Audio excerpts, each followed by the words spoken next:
Assalamualaikum warahmatullahi wabarakatuh. Baru-baru ini kami melakukan praktikum ke Galeri Rasulullah yang terletak di Masjid Al-Jabar, Kecamatan Gedebage, Kota Bandung. Di dalamnya terbagi atas 15 ruangan dengan masing-masing tempat yang berbeda. Di dalamnya akan menampilkan kisah perkembangan agama Islam mulai dari zaman kenabian, era Mekah, Madinah, serta masuknya Islam di Jawa Barat. Selain ditampilkan melalui kekuatan visual, di sana juga terdapat deskripsi dari masing-masing visual tersebut, sehingga memudahkan pengunjung untuk memahami masing-masing tema yang disuguhkan. Tak kalah menarik, replika perabotan serta baju perang di era masa tersebut juga tersimpan sangat rapi. Baik, saya Dandi Mugi Permadi dari STA Isabili Kota Bandung semester 4 beserta kelima rekan saya akan mengulasnya dalam video ini. Selamat menyaksikan. Perkenalkan, nama saya Ningrum Marwati dengan NIM 12522000098. Di sini saya akan menjelaskan tentang prakenabian. Sebelum kedatangan Islam, kota Mekah dalam beberapa catatan sejarah dikenal dengan kehidupan masyarakat jahiliyah. Kala itu, masyarakat Mekah gemar menyembah berhala, budak diperlakukan tidak manusiawi, wanita tidak ada harganya, ketimpangan sosial sangat tinggi, dan lain-lain. Di tengah kondisi seperti inilah Nabi Muhammad SAW dilahirkan. Nabi Muhammad SAW lahir pada hari Senin tanggal 12 Rabiul Awal di kota Mekah. Beliau merupakan anak dari Siti Aminah dan Abdullah. Kakeknya bernama Abdul Muthalib. Kelahiran Nabi Muhammad SAW disertai dengan peristiwa luar biasa. Pada saat itu, Abraha dan pasukannya bermaksud menyerang Ka'bah. Namun, usaha mereka digagalkan oleh Allah Subhanahu wa Ta'ala dengan hujan batu dari neraka yang dibawa oleh burung-burung ababil. Sebab peristiwa itulah tahun kelahiran Nabi Muhammad SAW dikenal sebagai tahun gajah. Nabi Muhammad SAW dilahirkan dalam keadaan yatim. Ayahnya Abdullah meninggal sebelum kelahirannya. Setelah lahir, Nabi Muhammad SAW diasuh oleh Halimah. Seperti yang biasa dilakukan oleh bangsa Arab, pada waktu itu Halimah mengasuh dan menyusui Nabi Muhammad SAW untuk sementara waktu. Pada suatu hari, peristiwa besar terjadi ketika Nabi Muhammad SAW sedang bermain dan mengembala kambing. Malaikat Jibril membersihkan hati Nabi Muhammad SAW. Malaikat Jibril membelah dada Nabi Muhammad SAW, mengeluarkan sesuatu dari hatinya dan berkata bahwa itu adalah bagian setan dalam dirinya. Peristiwa ini terjadi sekitar 3 kali dalam kehidupan Nabi Muhammad SAW dan menjadi peristiwa pertama sebelum peristiwa Isra Mi'raj dan sebelum menerima perintah sholat 5 waktu. Pada usia 6 tahun, Nabi Muhammad SAW ditinggal wafat oleh ibunya dan diasuh oleh kakeknya yang bernama Abdul Muthalib. Namun, pada usia 8 tahun, Nabi Muhammad SAW ditinggal wafat oleh kakeknya yang bernama Abdul Muthalib. Lalu kemudian Nabi Muhammad SAW diserahkan kepada pamannya yang bernama Abu Thalib. Bersama dengan Abu Thalib lah Nabi Muhammad belajar tentang berdagang dan mengembala kambing. Di fase inilah sangat penting bagi kehidupan Nabi Muhammad SAW karena di fase ini menumbuhkan sifat-sifat bijaksana, adil, kejujuran, integritas, dan kerja keras yang nantinya akan dibutuhkan ketika menjadi pemimpin. Pada usia 25 tahun, Nabi Muhammad menikah dengan Siti Khadijah, seorang janda berusia 40 tahun. Dengan Khadijah, Rasulullah SAW dikaruniai 6 orang anak.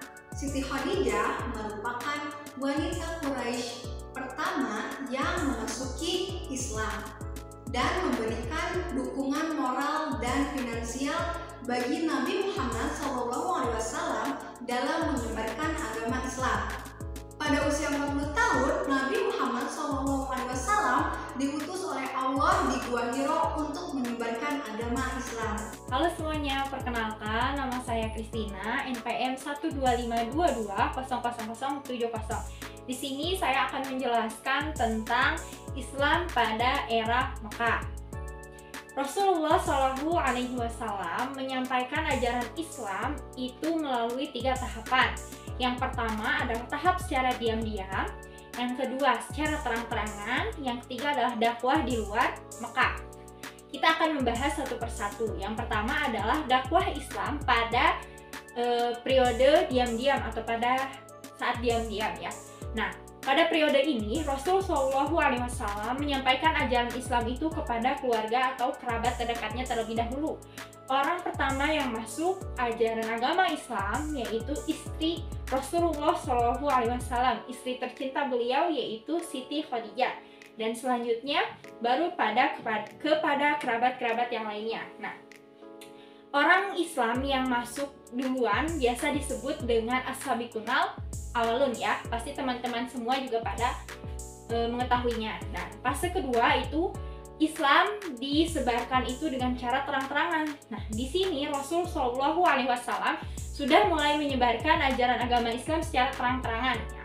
Tetapi pada saat itu masyarakat merasa terusik, merasa terganggu dengan ajaran agama Islam ini karena tidak sesuai dengan kebudayaan dan tradisinya gitu. Karena pada saat itu kebudayaannya itu sangatlah tidak berperi kemanusiaan ya, seperti suka mabuk-mabukan, terus membunuh, ya, menyembah berhala dan lain sebagainya. Itu adalah hal-hal yang tidak sesuai dengan ajaran agama Islam dan tentunya mereka menolaknya gitu ya.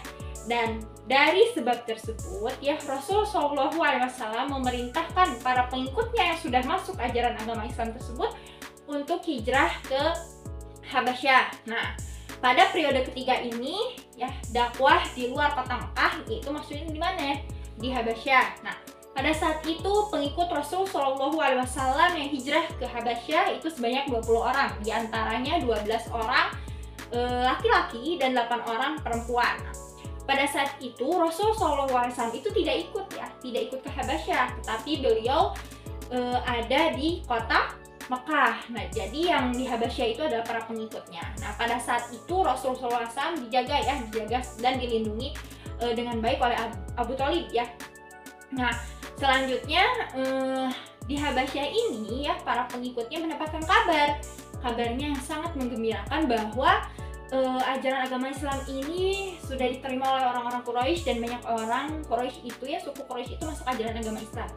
Akhirnya mereka berbondong-bondong lah pergi ke Mekah gitu ya, menyambut berita hangat tersebut, berita baik tersebut. Ternyata di sana mereka dibohongi, mereka dibohongi. Ternyata berita tersebut itu adalah berita yang palsu, dan akhirnya pada saat itu di Mekah semakin mengkhawatirkan kondisinya. Akhirnya Rasul SAW itu memerintahkan kepada orang-orang yang telah kembali ke Mekah, pengikutnya ini, untuk hijrah kembali ke Habasyah. Perkenalkan, nama saya Nira Silvia dari kelas B4 akan menjelaskan tentang era Madinah. Mayoritas penduduk Madinah merupakan para pendatang yang bermukim di wilayah Madinah. Masyarakat di kota Madinah terdiri dari 2 kelompok besar, yakni suku Yahudi dan suku Arab. Pada tahun 662 Masehi, Nabi Muhammad SAW memutuskan hijrah dari kota Mekah ke kota Madinah. setelah ada tekanan dari kaum kafir Quraisy. Pada tahun yang sama, Nabi Muhammad SAW menciptakan Piagam Madinah atau disebut dengan Mitsak al-Madinah yang mengatur kehidupan sosial, politik, ekonomi di kota tersebut. Dengan adanya konstitusi ini, penduduk Madinah yang berasal dari beberapa suku dan agama dapat hidup dengan adil dan harmonis. Kota Madinah pun menjadi ibu kota administratif dari pusat pemerintahan Islam hingga 661 Masehi. Berbagai persoalan semasa berdakwah di kota yang dulu dikenal dengan Yastrib atau disebut dengan kota Madinah berhasil diatasi oleh Nabi Muhammad SAW. Pada puncaknya, beliau berhasil menaklukkan kota Madinah dan menjadinya bagian dari wilayah kekuasaan Islam. Adapun 3 tempat yang terpenting yang dikunjungi oleh Nabi Muhammad SAW dalam perjalanan ke Madinah. Yang pertama ada Masjid Nabawi, merupakan tempat peristirahatan terakhir Nabi Muhammad SAW. Yang kedua ada Masjid Quba, yaitu masjid pertama yang dibangun oleh Nabi Muhammad SAW dalam perjalanan menuju Madinah. Ketiga ada Gunung Uhud, merupakan medan peperangan umat Islam yang dipimpin oleh Nabi Muhammad SAW untuk melawan pasukan dari Mekah. Sekarang saya Tita Puspita, kelas B4, akan melanjutkan menjelaskan tentang masuknya Islam ke daerah Jawa Barat. Islam menjadi sebuah kekuatan politik di wilayah Jawa Barat, yaitu terjadi pada tahun ke-14 dan 15 di Masehi. 2 kerajaan utama sebagai pusat kekuasaan Islam adalah Cirebon dan Banten, dengan tokoh utamanya yaitu Sunan Gunung Jati dan Paletehan.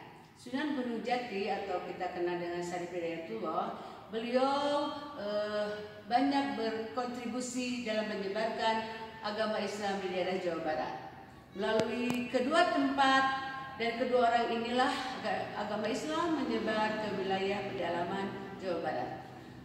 Tokoh-tokoh pejuang Islam yang ada di Jawa Barat diantaranya itu Kiai Haji Anwar Musadad, lahir di Garut 3 April 1910. Lalu Kiai Haji Subtojiri berasal dari Cipari, juga Kiai Haji Ahmad Sanusi lahir di Sukabumi 18 September 1988. Juga ada Kiai Haji Jainal Mustafa lahir di Singaparna.